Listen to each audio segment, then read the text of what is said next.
अहंकार तो नासा जगी जगी निंद्य ओवळा नातळे तो धन्यासी झाला वंशी दीपक करवितो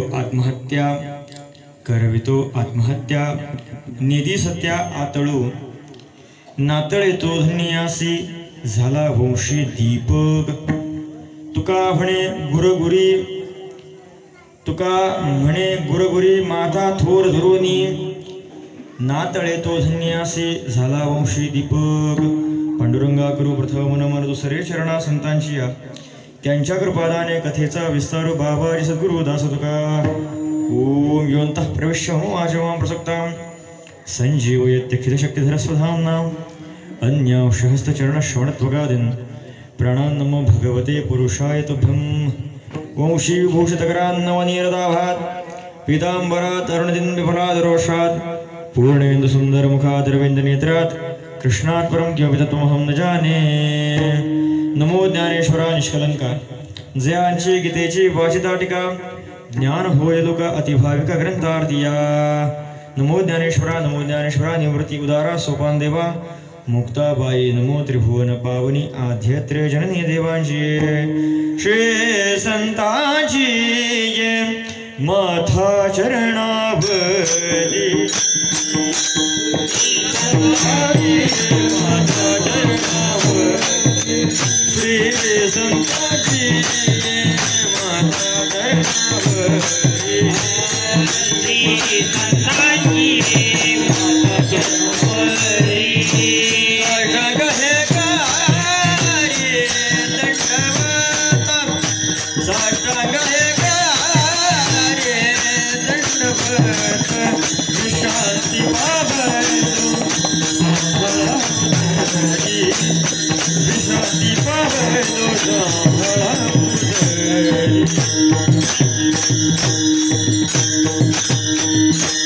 श्री संतांची माथा चरणावरी साष्टांग हे करी दंडवद विश्रांती पावलो सांभाळा उत्तरी वाढले अंतरी प्रेमसुख अहंकार तो नासा जगी जगी निंद्य ओवळा नातळे जो धन्यासी झाला वंशी दीपक विठ्ठल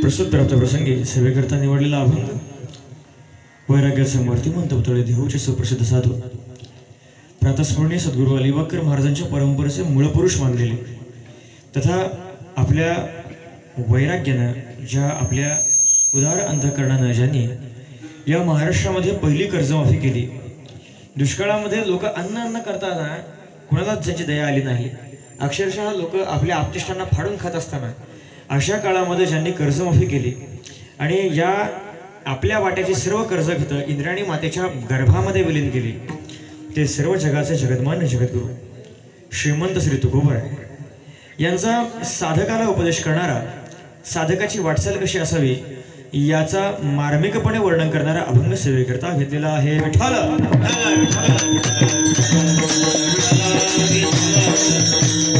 अभंगातून जगद्गुरू तुकोबाराय सांगतात की जगामध्ये निंद्य असणारा जगामध्ये मोठ्या मोठ्या महात्म्यांनी ज्या अहंकाराची निंदा केलेली आहे जो अहंकार ओवळा आहे ओवळा म्हणजे घाणेरडा आहे घाण आहे तो अहंकार त्या अहंकाराचा नाश आपल्याला या ठिकाणी करायचा आहे जो याला आतळत नाही तो वंशाला कुलदीपक ठरतो ज्या वंशामध्ये जन्माला आलाय त्या वंशाचा उद्धार करणारा मुलगा कसा असतो तर तो अहंकार रहित असतो तिसरं सांगतात की हा अहंकार करतो काय अहंकार जीवाचं कल्याण होऊ देत नाही हा जीवाच्या घाताला प्रवर्ताला लावतो जीवाला त्याच्या नाशाकडे घेऊन जातो असा तो अहंकार आहे शेवटी तुकोबाराय म्हणतात अहंकाराचं लक्षण काय म्हणजे बघा तुका म्हणे गुरुगुरी अहंकारी व्यक्ती नेहमी कायम गुरुगुरत असतो तो त्याच्या मस्तीमध्ये असतो काय कारण तर त्याच्या माथ्यावरती तो अहंकार विराजमान असल्यामुळे तो त्याच्या बुद्धीनं नाही तो त्या अहंकाराच्या बुद्धीनं चालतो विठ्ठल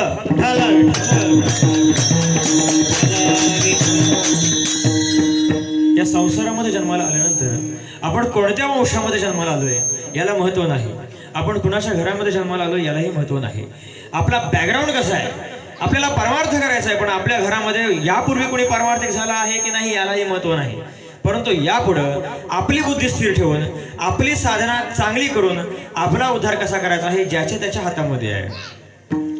आणि याच्याकरता साधकाने संतांची शरणागती पत्करली पाहिजे. संत काय सांगतात याच्याप्रमाणे वागलं पाहिजे. कारण जगामध्ये तुमचं आमचं कल्याण हो याचा विचार फक्त संत मायबाप करतात. दुसऱ्या कोणाला याचा हा विचार करावासा सुद्धा वाटत नाही. काय कारण मी सांगतो. जगामध्ये मी ही गोष्ट बऱ्याच वेळा बोलून गेलो कीर्तनामध्ये की तुम्हाला पत्ते खेळायला शिकवणारे, तुम्हाला जुगार खेळायला शिकवणारे, तुम्हाला प्यायला शिकवणारे कधी रुपया सुद्धा फी घेत नाहीत. त्यांचे क्लास फ्री मध्ये असतात. क्लासची कुठे ऍड नसते, काही नसतं. पण जगाला वाटतं तुमचं वाटोळं व्हावं, जगाला वाटतं तुमचं वाटोळं व्हावं, जगाला वाटतं. काय कारण? महाराज शेजारी आहे माझा, सोबत राहिलोय, सोबत वाढलोय, लहानाचं मोठं झालोय, त्याला का वाटेल मी मोठा होऊ नये म्हणून? अरे वाटतं. काय कारण? अरे उद्या तू सत्याला जायला लागलास, उद्या तू कीर्तनाला जायला लागलास, उद्या तुझे व्यसन थांबलं, उद्या तू साधनेला लागलास, तुझ्या वृत्तीमध्ये बदल झाला, लोक त्याला म्हणतील बघ तुझ्या सोबतचा सुधारला, तू काय कुठं राहिलास, बोलतील की नाही? हेच कारण आहे. जगामध्ये तुम्हाला मोठा होऊ दिलं जात नाही. तुम्ही जर चांगल्या मार्गाला चाललात तर लोक नक्की तुम्हाला मागे खेचण्याचा प्रयत्न करतात. म्हणून जगामध्ये तुम्हाला मोठं होऊ देऊ नये याकरता संपूर्ण जग प्रयत्न करतं. तुमची स्वतःची माणसं प्रयत्न करतात. तुमचं हित कशामध्ये आहे हे तुम्हाला कळत नाही, जाऊ दे त्यांना सुद्धा कळत नाही. तुकोबाराय म्हणतात माझे स्वहित नेणती कोणी काहीच न करते मज वाचुनी, स्वजनता व सुखाची मांडणी नेणती कोणी आदियंत. आता पिणारा नसेल 30% आले विचार करा. जर एखादा मित्र पिणारा नसेल तरी पण त्याला सोबत घेऊन जातील का? सोबत घेऊन जातील. अरे घे थोडी काय होत नाही, घे थोडी काय होत नाही, हळूहळू त्याला आपल्यामध्ये घेतील. काय कारण? त्यांना वाटतं हा पण आपल्यासारखाच असला पाहिजे, हा पुढे नाही गेला पाहिजे. तुकोबाराय म्हणतात. आणि म्हणून जग तुमच्या हिताचा विचार करणार नाही आणि म्हणून आपल्या हिताचा विचार आपण केला पाहिजे. आपुलिया हिता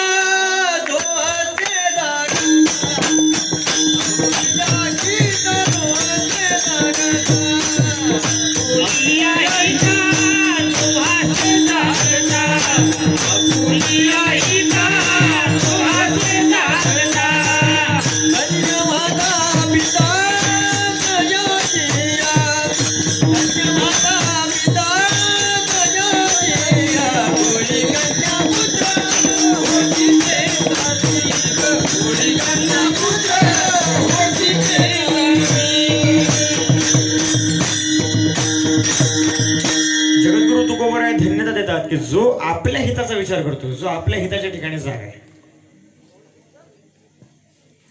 त्याला धन्यता देतात. नवे त्याच्या आई वडिलांना धन्यता देतात की जो मुलगा वंशामध्ये जन्माला येऊन स्वतःचा उद्धार करता करता. अरे कोण म्हणलं आपली साधना आपल्यावरती असते? शक्यच नाही. आपली साधना आपल्यावरती राहू शकत नाही. तुम्ही कमवलं ऐका, तुम्ही कमवलं ते कमवलेलं धन सुद्धा, साधारण धन सुद्धा तुमच्या कुटुंबियांच्या कामाला येतं. मग तुमची साधना तुमच्या कुटुंबियांच्या कामाला काय येणार नाही? बघा ज्ञानोबा सरळ वर्णन करतात. हरिपाठ कीर्ती पवित्रची होय, तपाचे सामर्थ्य, चिरंजीव कल्प. पुढचं महत्वाचं आहे काय? मातृपितृ भ्राता. स्वतःचा हिताचा विचार केला, स्वतःच्या हिताकरता साधना केलीत तर आई वडिलांचा उद्धार होणार नाहीत गॅरंटी. याच्या यज्ञात नवल काय? साधनेला लागणारं शरीर, या शरीराला पोचतंय कोण? हे शरीर आहे, साधनेला लागलंय. आणि याला दूध पाजून लहानाचा मोठा कोणी केला? आईने केला. त्याच्या गरजेच्या वस्तूच्या गरजा पूर्ण करण्याकरता राब कोण रागला?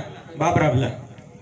बघा बाप करी जोडी लेकुराचे ओडी, आपुली कुरवंडी वाळवणी.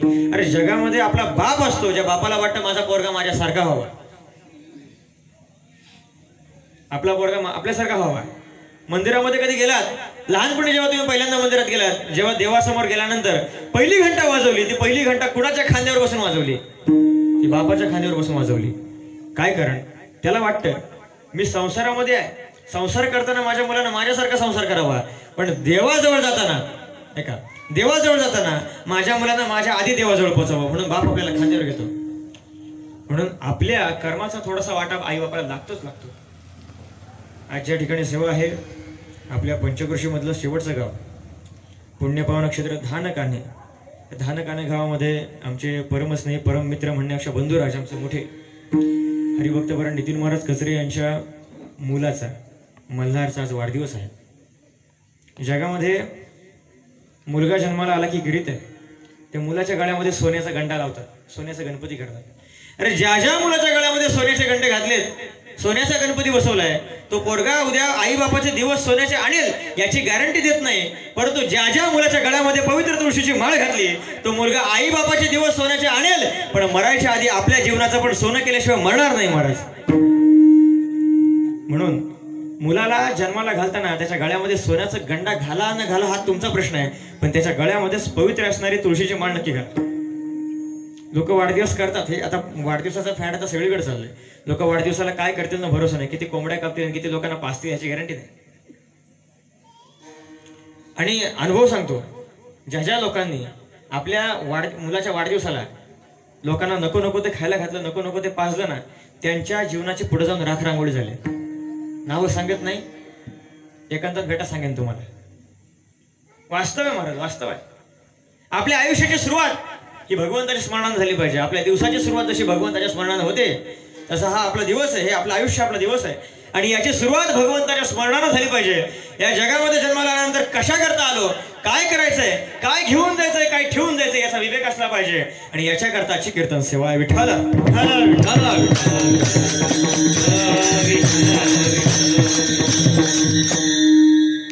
ज्या ज्या मुलांच्या वाढदिवसाला इथून पुढे मी कीर्तन करेन, ती मुलं वारकरीच होतील याची गॅरंटी देता येत नाही.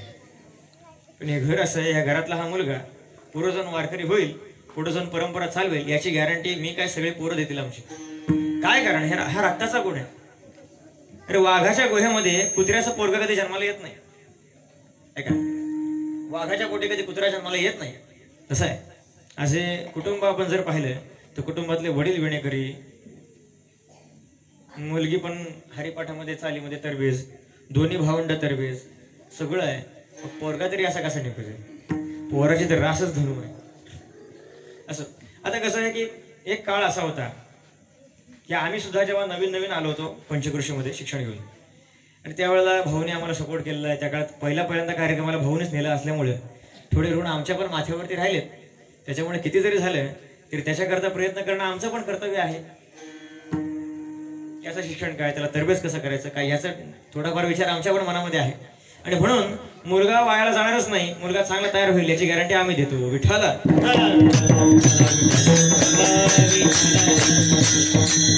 गेल्या काही दिवसापासून परीक्षेचा काल सुरू असल्यामुळं कॉलेजमधले पेपर आणि सगळं ते हँडल करून काल रात्री मुळशीचं कीर्तन करून सगळं ते मुळशीचं पाणी तळाशी जाऊन गळ्याशी आलेलं आहे. त्याच्यामुळे आता आवाज काही वळत नाही, थोडं सांभाळून घ्या, वेळही कमी आहे.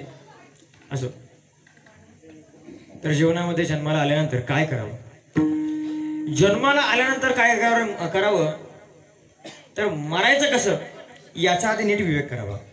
आपलं मरण कसं झालं पाहिजे, आपलं मरण गोड झालं पाहिजे हे पहिलं बांधलं पाहिजे, मनाशी बांधलं पाहिजे, पक्का बांधलं पाहिजे. अरे या जन्माला आलोय कशा करता आलोय, मरायचं आहे चांगलं म्हणून जन्माला आलोय, हे पहिलं कारण आहे. तुकोबराय सरळ म्हणतात, याच्यासाठी केला होता अट्टहास, शेवटचा दिवस कसा होईल, कसा होईल, असाच होईल. उगाच आपलं सप्ताह आला की हरिपाठाला मोठे मोठ्या काठाचे धोत्र घालून आला, वर्षभर धोत्र कुठं गुंडाळून ठेवली पत्ताच नाही, देवपूजेचा पत्ता नाही, माळ जपायची नाही, कपाळाला गंध लावायचा नाही, ज्ञानेश्वरी वाचायची नाही, काहीच नाही, आणि म्हणतो माझा दिवस घोडेल. वा रे वा. कधी कधी पिणाऱ्याच्या पण कधी कधी आता लोक आता एवढी फॅड झालीत ना, लोक म्हणजे मॅड झालीत ना, लोक 13व्याला कीर्तन ठेवतात, 13व्याला कीर्तन ठेवतात. कुणाच्या पण माळकऱ्याच्या पण ठेवतात आणि बिन माळकऱ्याच्या पण ठेवतात. आता तो गडी असा असतोय, तो अक्षरशः एकादशी बघत नाही, कधी सोमवार बघत नाही, आणि त्याच्या कीर्तनामध्ये उभं राहिल्यावर सांगायचं तरी काय, लय जुना परमार्थ होता. तो पिऊन गेलाय आणि आपण म्हणतो याच्यासाठी केला होता अट्टहास. कसं वाटतंय सांगा बरं, ते कसं वाटतंय? नाही, असं करून चालत नाही. अरे खरोखर जीवन गोड करायचं असेल तर मग काहीतरी साधना असली पाहिजे. कारण आयुष्याच्या येणे सच्चिदानंद पदवी घेणे, आयुष्यामध्ये काहीतरी केलं असलं पाहिजे, तेव्हा कुठेतरी शेवटचा दिवस गोड व्हावा हे म्हणायला जरा शोभतं जरा. काय म्हणतो बघा, तुमच्या घरी गव्हाचं पीठ आहे, हे गव्हाचं पीठ नुसतं खाल्लं की गोड लागत नाही. अलग लक्षात, गव्हाचं पीठ नुसतं खाल्लं की गोड लागत नाही, कारण त्याच्या ठिकाणी गोडी नाहीये, त्याच्या ठिकाणी फक्त ते न्यूट्रिशन्स आहेत, पौष्टिक पण आहे, पण ते गोड नाही. मग त्याला काय करायचं, त्याला गोडवा आणण्याकरता ते गव्हाचं पीठ किंवा मैद्याचं पीठ काय असेल ते नीट मळायचं, त्याला पाण्यामध्ये वळायचं, त्याला पाण्यामध्ये नीट मळायचं, हातावर घेऊन वळायचं, त्याला तेलामध्ये तळायचं आणि पाकामध्ये 3 तास ठेवायचं. किती तास? 3 तास ठेवायचं. 3 तास म्हणजे एक मुहूर्त तसं. आणि मग शेवटला त्याचा काय होतो? गुलाबजामुन होतो. गुलाबजामुन त्याला गोडवा येतो. तसं आपलं हे आयुष्य आहे, आपले आयुष्य आहे, त्याला साधनेनं वळायचं, त्याला नियमानं मळायचं, त्याला वैराग्याच्या अग्नीमध्ये तळायचं आणि भगवंताच्या प्रेम रसामध्ये 3 तास कुठले बघा? भारत्व तारुण्याने वार्धक्य 3 तास बुडवून ठेवायचं. नक्कीच या आयुष्याचा गुलाबजाम झाल्याशिवाय राहत नाही हे म्हणते.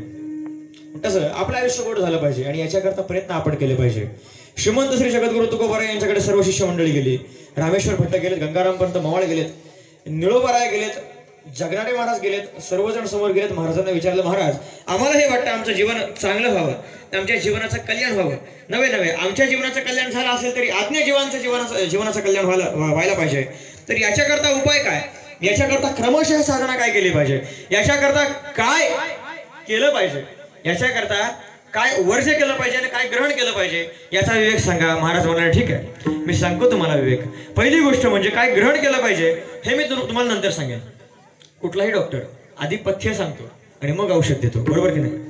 आधी पथ्य सांगतो मग औषध देतो.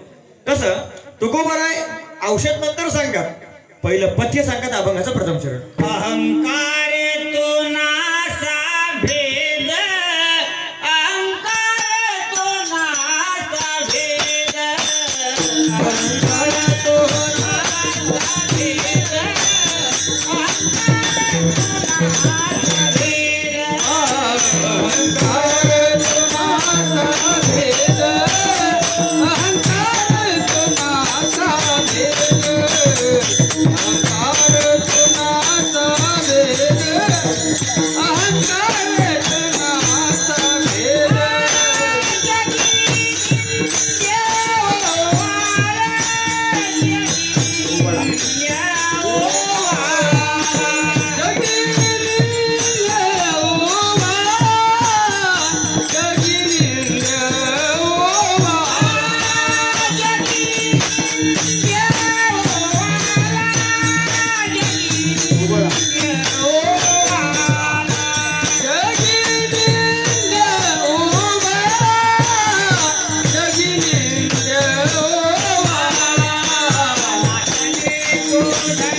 नासा भेद जगे निंदे ओवळा. आता गंमत बघा, तुमच्याकडे कोणाकडे जर ग्रंथसंपदा असेल तर ग्रंथसंपदेमध्ये वेगळी प्रिंटिंग आहे, इकडे वेगळी प्रिंटिंग आहे.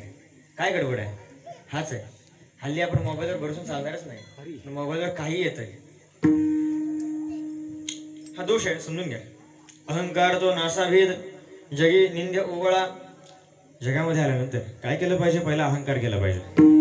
अहंकार केला पाहिजे, बरं ठीक आहे. पण अहंकार येतो कसा? काय त्याची व्याख्या आहे? काय त्याची विमर्श आहे? या परमार्थामध्ये अडथळा कोण कोण करतं? भगवान म्हणतात कामयेश क्रोधयेश रजोगुण समुद्भवा महाशनो महापापमा विध्येन मिह वैरणम. काय सांगितले? काम क्रोध हे विषयदरीचे वाघ. सुरुवात काय त्याची? हा, हे विषयदरीचे वाघ, ज्ञानदीचे भुजंग, भजन मार्गेचे मांग मार्गचे. हे दोघं असे आहेत, काम आणि क्रोध. बघा, नीट बघा. हे आपला असणारा देह आहे, शरीर आहे. या शरीरामध्ये मन राहतं, बुद्धी राहते, चित्त राहतं, अहंकार राहतं. तसं या देहामध्ये काम आणि क्रोध राहतो. बघा, हा काम किती घातक आहे बघा. काम एवढा घातक आहे, नाथ महाराजाला सरळ सरळ म्हणतात हा येडका. येडका काय? येडका मदन मदन केवळ पंचानन. येडका मदन, येडका मदन, केवळ येडका मदन, येडका मदन, मदन तो केवळ पंचानन. येडका मदन, येडका मदन,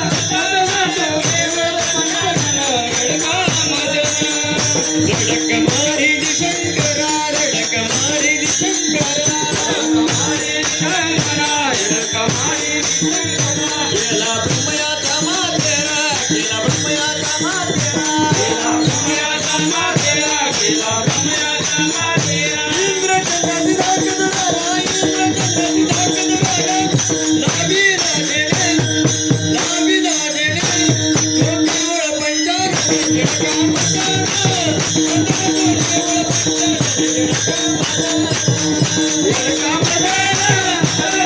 केवळ पंचाक्षरी जडका मदान, जडका मदान, मदान, केवळ पंचाक्षरी जडका मदान.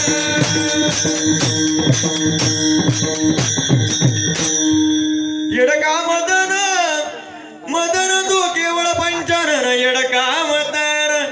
काय म्हणले बघा, येडका हा धडका मारतो म्हणून याला येडका म्हणतात. हा सोडत कोणालाच नाही. त्याने शंकर भगवंताला सोडलं नाही. बघा मोहिनीला पाहिलं, शंकर भगवंतीच्या मागे पागल झाले. देवाला विचारलं, देवा हे तुम्ही ते समुद्र मंथनामध्ये ते रूप प्रकट केलं, मला बघायचं ते कुठलं, ते मोहिनीचं रूप मला बघायचं. म्हटलं बघा देवा बरोबर नाही, ह्या सप्त्यामध्ये बुवांनी असं आहे नको ते अपेक्षा करू नये. तुम्ही योगी आहात, तुम्ही हे पाहू नये. पण नाही मला बघायचं, मला बघायचंच आहे. म्हणते दाखवा. देवानं दाखवलं. शंकर भगवान पागलच झाले की हो. शंकर भगवान असे कावरे वावरे झाले, मागेच लागले तिच्या. आता ही मोहिनी पळायला लागली. शंकर भगवान मागे मागे मागे मागे पळतायत. शेवटी शंकर भगवान तिचा पाठलाग करतायत. या काळामध्ये ते त्यांचं स्खलन झालं. त्यांच्या त्या रेतापासून शेवटी अष्टभैरव निर्माण झाले. अष्टभैरव निर्माण झाले. बघा काय म्हणायचं मला, हे आपल्या ग्रामदेवता आहेत भैरव महाराज, हे अष्टभैरव होते, पण 8 प्रकारचे अष्टभैरव निर्माण झाले. काय मला म्हणायचं आहे की शंकर भगवान त्यांना सोडलं नाही. धडक मारली शंकरा, गेला ब्रह्मयाचा मातेरा. ब्रह्मदेवाला सोडलं नाही. स्वतःच्या पोरीकडे बघून त्याची वासना चढली. ब्रह्मदेवाला सोडलं नाही. आणि इंद्राला तर विचारूच नका. नुसता रेकॉर्ड ब्रेक आहे. इंद्राचा रेकॉर्ड ब्रेक आहे अक्षरशः. त्या पुराणामध्ये जर पाहिलं तर इंद्राला एवढा विषय दाखवलाय. इंद्राला इतका अप्सरांच्या मागे पागल दाखवलंय आणि इतकं त्या अहिल्याच्या मागे पागल दाखवलंय. काय काय काय त्या इंद्राची फुल बदनामी केली. तो उगच तो मकरंदानासपुढे उगच नाही म्हणला, इंद्रा तुझी तर मजा आहे उगच म्हणला का तो. कारण आहे त्याला, इंद्राची बदनामी फुकट. चंद्राची बदनामी आहे. बघा इंद्रा पडली भगी, चंद्र झाला, नारद चुकला चाळा, भजनाचा चाळा चुकला. बरं आता ह्या कामाची तक्रार आहे अशी, ह्या काम काय करतो, साधना करू देत नाही. तुकोबरासर म्हणतात, कामे नेले चित्त नेदिया बदलो मुख, नेदिया बदलो कामे नेले चित्त नेदिया बदलो मुख, नेदिया बदलो मुख, कामे नेले चित्त नेदिया बदलो मुख, नेदिया बदलो मुख, कामे नेले चित्त नेदिया बदलो मुख, नेदिया बदलो मुख,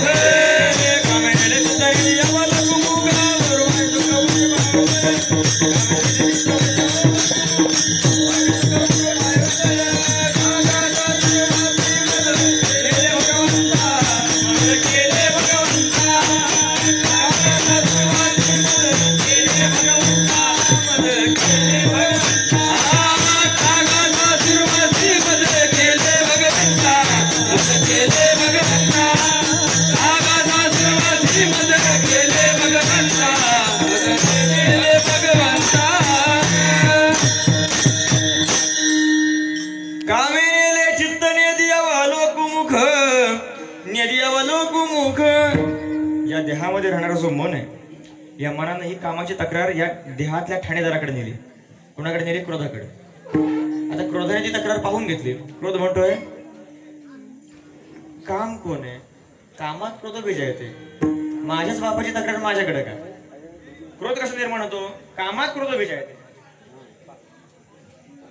जेथे क्रोध उपजला तिथे काम आधीची आला. माऊली म्हणतात, जिथं क्रोध आलाय तिथे आधी काम आलेलं असतं.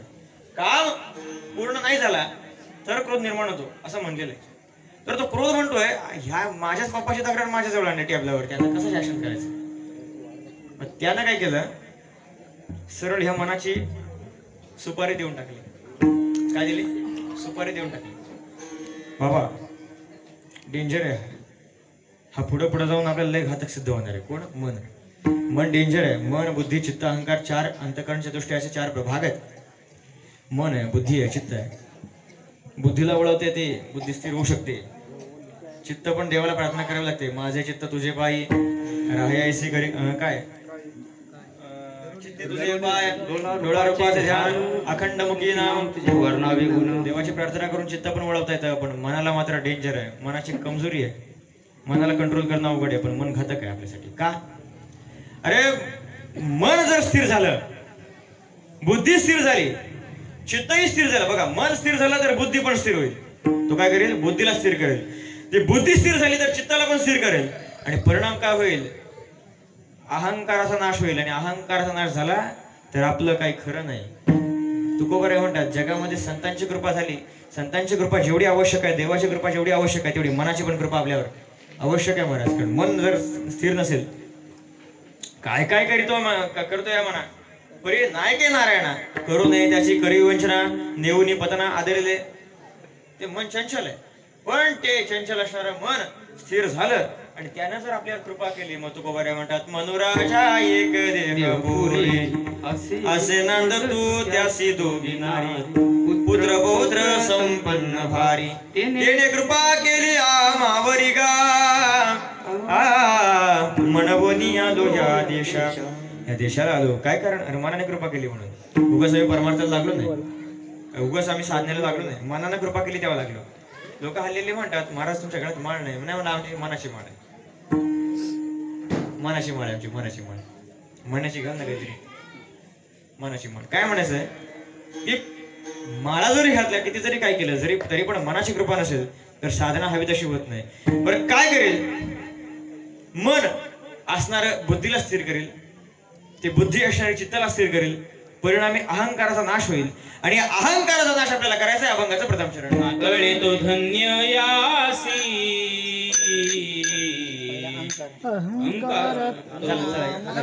अहंकाराचा नाश होईल. नातळे तो धन्य यासी नातळे तो धन्य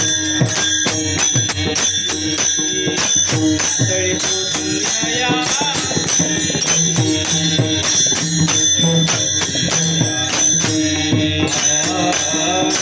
नातळे तो धन्य यासी नातळे तो धन्य यासी नातळे तो धन्य यासी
नातळे तो धन्य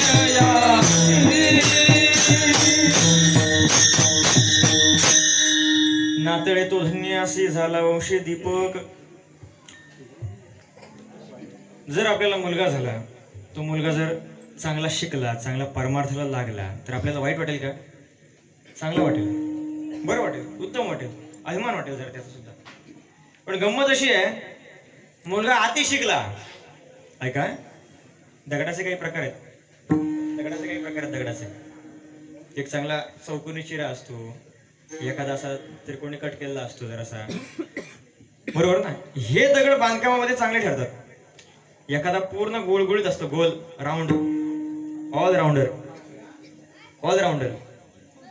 आता हे चिरे तरी नीट लावता येतात. हवा राऊंडर जर मध्ये घातला समजा यांच्या हात, त्या सगळ्यांना खाली पडेल.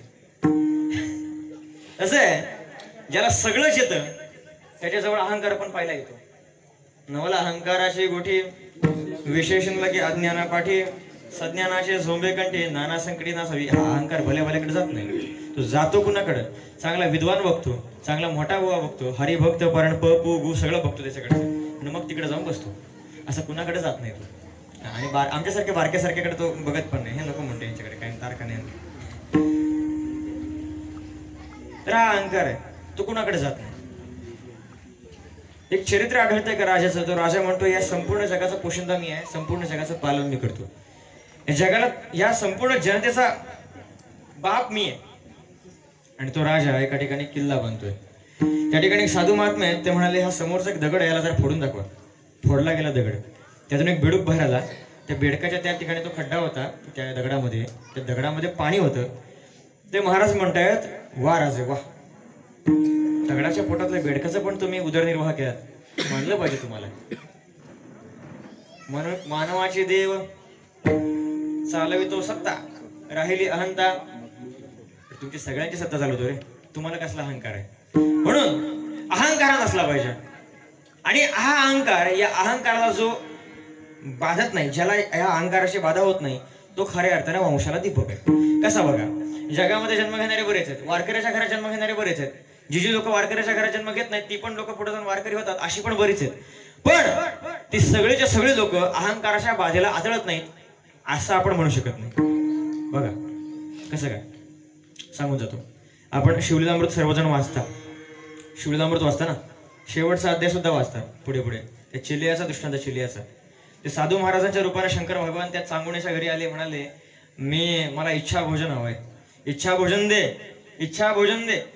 आता इच्छा भोजन द्यायचं ठीक आहे महाराज, मागा काहीतरी, मला नरमांस पाहिजे, माणसाचा मांस पाहिजे. तू म्हणशील कुठला तरी कैदी उचलून आणि किंवा कुठल्या तरी चोराला मारेन जमणार नाही, तुझा पोराचा मांस पाहिजे, हरकत नाही तिथे. पण मग असं म्हणशील मी रडून रडून मी ते राखून ठेवेन की काय, जमणार नाही, पोराचं मांस पाहिजे. तिने आवाज दिला, चिलया. चिलया आला. काय आई?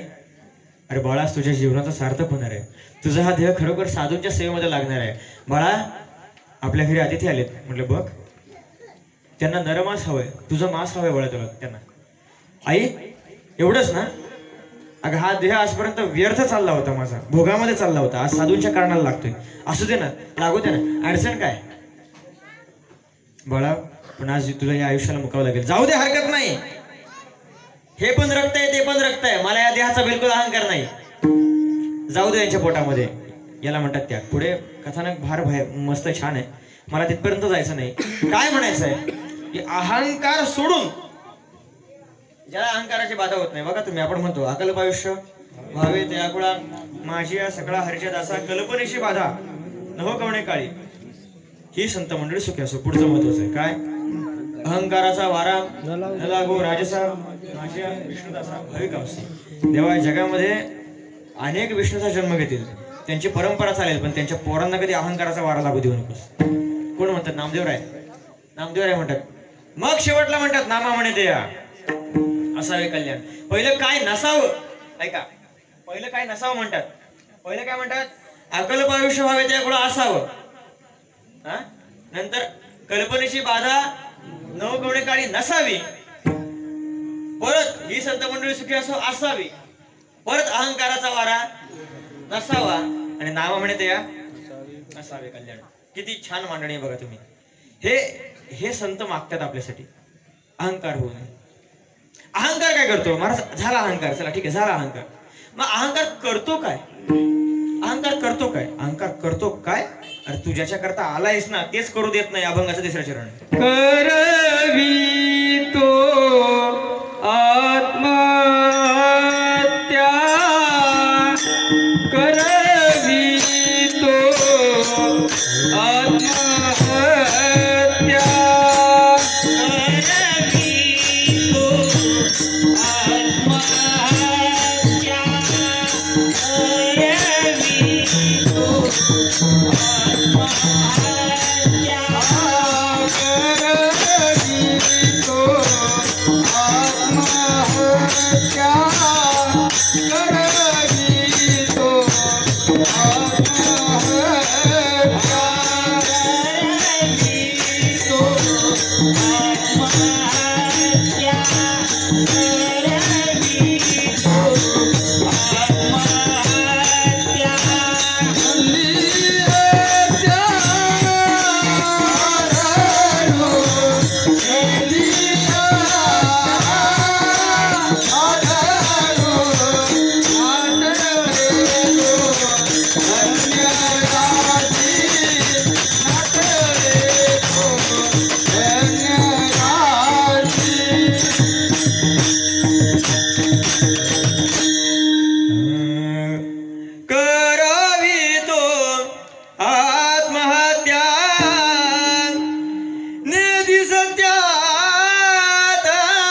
करतो आत्महत्या, आत्मघात करून देतो.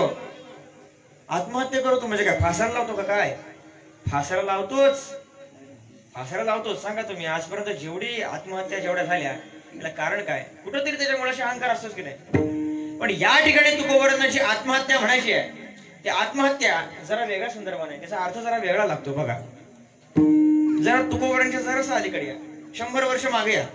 शांतीब्रह्म नाथ महाराजांना विचारा आत्महत्या म्हणजे काय, आत्महत्या म्हणजे काय. नाथ महाराज म्हणतात, पावो निश्रेष्ठ नर शरीर जो नुतरेचे संसार पार, तो आत्महत्यारा नर सत्यसाचार उद्धवा. म्हणतात की जो या देहाला येऊन सुद्धा उद्धाराचे प्रयत्न करीत नाही, उद्धाराला जात नाही, तो आत्महत्यार आहे. त्याने आत्महत्याच केली स्वतःची.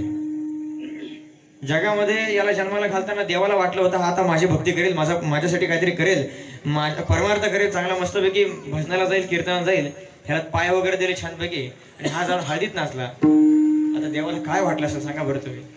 वाटलं होतं तीर्थ घेईल. आता तीर्थ 31ला बघा तुम्ही आता किती तीर्थरूप आहेत ते तुमच्या रस्त्याला. तीर्थ पिऊन तीर्थामध्ये उडी मारतात, सकाळी तीर्थात भेटतात ते कुंडामध्ये. काय म्हणायचंय मला, देवाचा घात केला, पितरांना सुद्धा वाटलं होतं हा आता येईल, हा येईल, वारी करील, आमच्या नावानं चंद्रभागेत 2 डुबक्यात मारील. तिकडे पण नाही गेलाय, गेला पंढरपूरला, पण नळावर आंघोळी करून आला. आता काय राहिलं सांगा बरं. असा विषय आहे. देवाचा घात केला, पितरांचा घात केला, स्वतःचा पण काय केला, घातच केला नाही. म्हणून या जगामध्ये आपण जन्माला कशा करता आलो याचे एक उत्तम उदाहरण माऊली ज्ञानोबारांनी सांगितले. ये साते आले या ओळंगा शारंग धरू, नाही तरी संसार जाईल लया, कवणाचे माय बाप कवणाचे गणगोत. काय म्हणतात, ये साते आले या ओळंगा शारंग धरू. संसाराला आलात, आता आल्यानंतर काय करा, त्या देवाची कास धरा, त्या देवाकडे चला, त्याला ओळखून घ्या. तो कसा आहे, कसा आहे, सत्य स्वरूप आहे. सत्य तू विठ्ठला हे सत्य आहे. आणि या सत्याचं ज्ञान तो अहंकार तुम्हाला करू देत नाही. नेदी सत्या आतळू. आणि महाराज मग असा अहंकार झाल्यानंतर बघा तुम्ही, असा अहंकार झाल्यानंतर त्या व्यक्तीची लक्षणा काय, अभंगाचं शेवटचं चरण. तुका म्हणे गुर गुरी, तुका म्हणे गुर गुरी, तुका म्हणे गुर गुरी, तुका म्हणे गुर गुरी,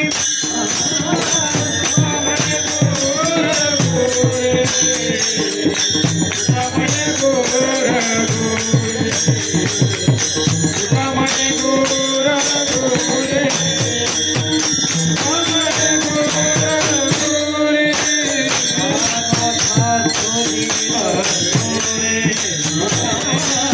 माथा थोडी धरोनी, माथा थोडी धरोनी, नाचळे तो धन्या याचिया, नाचळे तो धन्या याचिया, नाचळे तो धन्या याची, नाचळे तो धन्या याची, माथा थोडी धरोनी,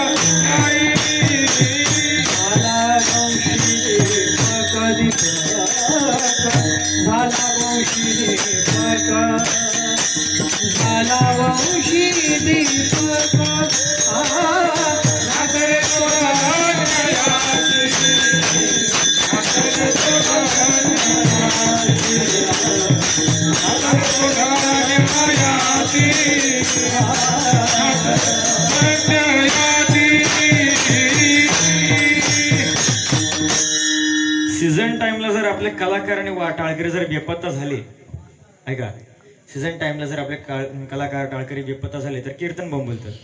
जसं इलेक्शनला आमदार फुटले की पक्षाचा दिवाळा निघतो, पण आज सीझन आहे, दत्त जयंती आहे, सगळे माझे आमदार जागेवर आहेत. मला जरा बरं वाटतंय आज. सांगू का कसं वाटतंय? मला आमदार झाल्यासारखं वाटतंय. सगळे कार्यकर्ते जागेवर आहेत माझे आज. आज तरी 2 गायक तसेच राहिले. आमचे माहीत महाराज आणि काका राहिले शेवटी शिल्लक. बाकी सगळ्यांनी चान्स घेतला छानपैकी. काय म्हणायचं, श्रीमंत आहे. ही श्रीमंती कमवली एवढ्या वर्षामध्ये. नितीन भाऊने म्हणा काय एवढा फिरला, एवढं सगळं केलं, सगळीकडे सप्ताह केले, लोकांना जपलं, लोकांशी संवाद साधले, संबंध जपले. ह्याची पोचपावती ही आहे की आज कोणाला आज सीझनला दत्त जयंतीला 2 कलाकार मिळताना मारामार असते. एवढे कलाकार आहेत, एक सगळे कलाकारच आहेत ना. असं काय म्हणायचंय मला, तुका म्हणे गुरुगुरी माता थोरी धरोनी. तो काय करतो, जो अहंकाराने ग्रासलेला आहे हा व्यक्ती कायम गुरगुरत असतो. तो कायम आपली स्वतःची प्रौढी सांगत असतो. फोन केला की पहिला तो असं म्हणणार नाही, हॅलो, हां जय हरी, भूषण महाराज ओरखले बोलतोय, हां या महाराज तारीख आहे का, थांबा जरा रोजनीशी बघून शकतो. आता वास्तविक माझ्याकडे रोजनीशी नाहीच आहे, माझ्याकडे रोजनीशी नाहीच आहे, थांबा जरा, डायरेक्ट थांबा जरा, फोन कट, थांबा जरा, मी रोजनीशी बघून सांगतो. मग आपलं थोडाफार थांबवायचं आणि परत हा आहे तारीख खाली आहे. बोला काय म्हणायचंय, सांगावं लागतं. ज्याच्याकडे अहंकार आहे त्याला सांगावं लागतं. ज्याच्याकडे अहंकार नाही त्याला सांगावं लागत नाही. वारे हाती माप चाले सज्जनाचे. जे कणीस पूर्ण भरलेलं आहे ते असं खाली वागतं, आणि जे असं नुसतंच कोवळ आहे ते वरती, ते सरळ त्याचा शेंडा वरती असल्यामुळे काय झालं, सगळ्या पाखराने त्याला खाऊन त्याचा सुपडा साफ करून टाकला. शेवटी ते कणीस येऊन भेटलं, महाराज काय केलं बघा, तुलाच लय खास, तुलाच खाजलंय, तू डोक्यावर करून बसलास, त्याच्यामुळे सगळ्यांनी तुला उडवून टाकलं. आणि बघ तो जो लोंबलाय ना, जो कणीस लोंबलाय त्याला नव्याच्या पौर्णिमेला लोकांनी देवाच्या दारात बांधला तोरण करून. हे आहे त्याचं महत्व. काय असं आहे, म्हणून गुरुगुरी नसली पाहिजे, गुरुगुरी नसली पाहिजे. 2 पंडित एका ठिकाणी जेवायला गेले होते. 2 पंडित छानपैकी स्नान वगैरे केलं. यजमान म्हणले, महाराज स्नानाची ताटं तयार करतो, तुम्ही तुमचं काय ते उरकून घ्या, हरकत नाही. एक जण स्नान करून आला, त्याला विचारलं, म्हटलं का महाराज हे तुमच्यासोबत आहेत ते कोण आहेत, फार विद्वान दिसत. कसला विद्वान, कसला संस्थाच झाली बघ त्याची, बाकी काय नाही, तेवढंच आहे बस, कीर्तनच करतो, मी ऑलराऊंडर आहे म्हणून. बरोबर, हरकत नाही, चालते. गाढव आहे तो, गाढव आहे, त्याला काय अक्कल नाही, सोड. तो गेला आंघोळीला. दुसरा आला, म्हटलं महाराज तुमच्या सोबतचं महाराज ऑलराऊंडर दिसतात. कसला ऑलराऊंडर, गधा आहे, गाढव आहे तो, त्याला अभंग सोडता येत नाही, बैल आहे, बैल, नुसता बैल आहे. बरोबर, हरकत नाही, चालते, असू दे, असते आपलंच असते. ते 2 जण गेले, बाजूला गेले, त्यांचे काय ते स्नान संध्या उरकले, सगळं झालं. आणि मग ह्या पठ्ठ्यानं त्यांना जेवायला वाटलं, ताटं झाकून ठेवली. जेवायला वाटलं, छानपैकी हातामध्ये पाणी घेतो, ओम सहनावतु सहनभुनक्तु सविंगर्वा आहे तेजस्विनावतु समावतु शा आहे, झालं. नमस्कार. ताटं उघडली. आता एकाच्या ताटामध्ये कडवा वाढलाय, दुसऱ्याच्या ताटामध्ये गवत वाढलंय. म्हटलं हे असला काय अपमान, घोर अपमान, विद्वान आम्ही असलं वाढलंय. तर म्हटलं नाही महाराज, बरोबर. आता आम्ही तुम्हाला आधी विचारलं, महाराज हे तुमचे महाराज जरा विद्वान दिसतात. तुम्ही म्हटलात हे महाराज गाढ आहे म्हणून त्यांना गाढवाचा खाना दिलाय. तुम्ही म्हटलं ते महाराज बैल आहे म्हणून त्यांना बैलाचे वैरण दिले. आता आमचं काय चुकलं? हे असतं अहंकारी माणसाचं लक्षण. म्हणून तुका म्हणे गुरुगुरी माता थोरी धरोनी नातळे तो धन्य असी. झाला वंशी दीपक एकदम मोठ्या प्रमाण. भगवान पांडुरंग परमात्माचं भजन करा. विठोबा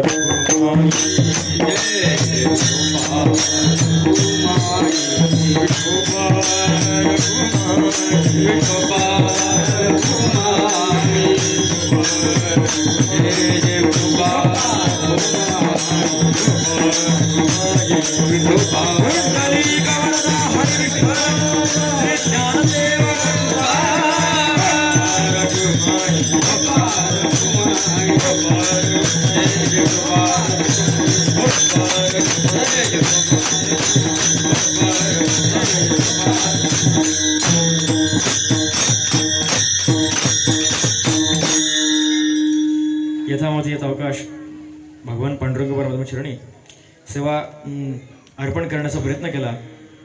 खरं तर आज नितीन भाऊन आमच्या पत्रिकेमध्ये आळंदी देवाचे नाव टाकल्यामुळं आळंदीवरनं यावं लागलं. ऑप्शन नाही माझ्या पुढं काही.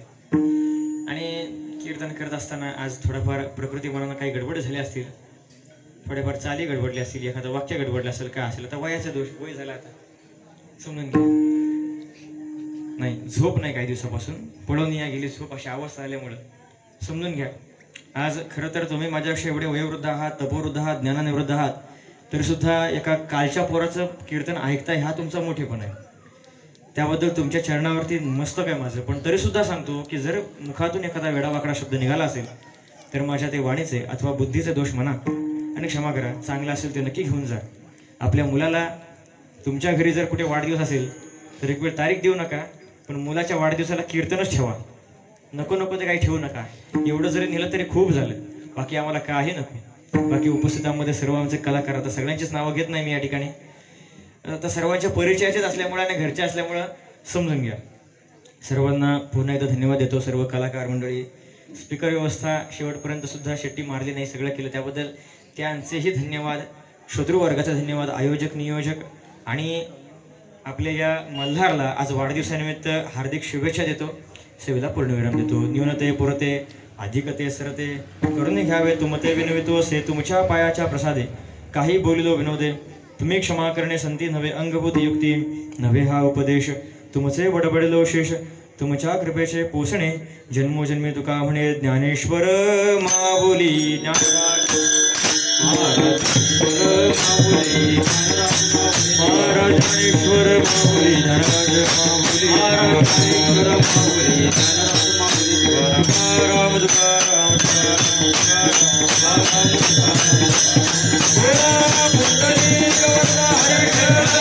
श्री ज्ञानदेव